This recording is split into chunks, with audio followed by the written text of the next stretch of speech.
Guys, ayun, medyo nakapag ano na kami. Anong tawag nun, Jay? Freshen up ba yan? Ha? Ha? Freshen up? Ayan, kasi nag-request ang ano ko.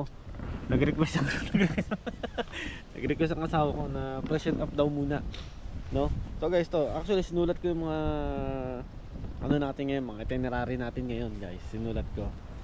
Ngayon, sasakay tayo nung sa Wigo na bus. Kasi pupunta yun dun sa mismong parang downtown eh, parang ganun eh. So unahin muna natin ang journey behind the falls. Bale sa gilid yun ng falls, makikita nyo yun, yung Niagara Falls mismo. Tapos yung Table Rock Viewpoint, no? So yun muna, unahin natin yung dalawa na yun. Kasi meron tayong naka-schedule na dun sa Hornblower, yung boat mismo, yung papasok siya dun mismo sa falls ng 11:30, guys. 11:30, no? Kaya medyo may time pa as of now. Ano pa lang, guys, ano sa ba 8 ano pa lang, 8:40, no? So may time pa tayo mag ano doon, mag ikot-ikot doon. Tapos yon, mag ano tayo, Clifton Hills, tapos yung Niagara Skywheel. So depende, guys, depende kung ano yung matatapos natin ngayong araw na to, no? Kasi siguro before 7 o'clock dapat makaano na tayo, guys. Dapat makabalik na tayo dun sa ano, or makauwi na tayo dun sa ano natin, dun sa tutuluyan natin mamaya. So guys, lang ito, waiting lang tayo kay Jen. Tapos dediretso na tayo dun sa may bus mismo. Actually nagano nga ako, ito tama-tama yung bigili natin sa ano, dun sa Alberta, no? Pang ano ba, pang basa ba, pang kapote ba, no? Okay, kasi mamaya araw, kasi nabasa ko dun sa, or napanood ko sa YouTube, na talaga mababasa ka pala talaga dun, guys, no? Kaya eto, ready tayo.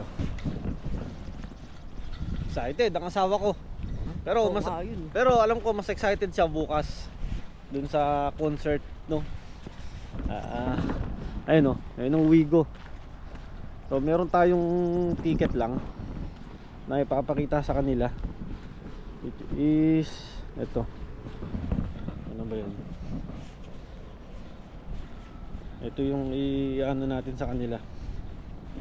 Ito, yung Niagara Falls Pass, no? Which is yung bus na kasama diyan, yung parking. Tapos meron pa eh. Meron pang kasama to eh. So, mamaya makikita natin kapag binigyan na tayo mismo ng ano, nung personal ano pass, hindi yung ganito. Bali ito, Table Rock. Dito tayo bababa. Tapos ito na yun. Kaya meron tayong mga pass. Alam mo, Jay, parang sabi nila maliit lang daw ang Niagara eh, Falls mismo. Hindi naman siya ganun kalaki. Eh mamaya makikita natin. So ito yun, no? So dito tayo, Table Rock tayo. Tapos dire-diretso na yan. Ayun na, baby. Ha? Ayun na. Oh, suotin mo na yan para ano. At yung asawa ko, guys, nilamig na. Kala niya mainit. Sali eh, nakalagay sa ano. Ngayon niya, nag-jacket na ngayon siya. Oh, hindi niya nadala yung jacket niya. Eh, hindi gaya natin, tayo eh, lagi handa talaga tayo. Ini yung bus, oh. Ay, Bibigo. Diyan na tayo, sasakay. So, nakalagay doon, guys. Dito na raw magsisimula ang adventure natin. Guys, outfit check. Ito, Columbia. Ano yung tatak nito? Columbia. Taas mo naman, Jay. Columbia, yan, outfit check. Tapos sa tubog dati, Columbia. Sa halagang ano, sa halagang $35 doon sa may Cross Iron Mills. Pang ano ba? Pang Niagara Falls pala talaga to.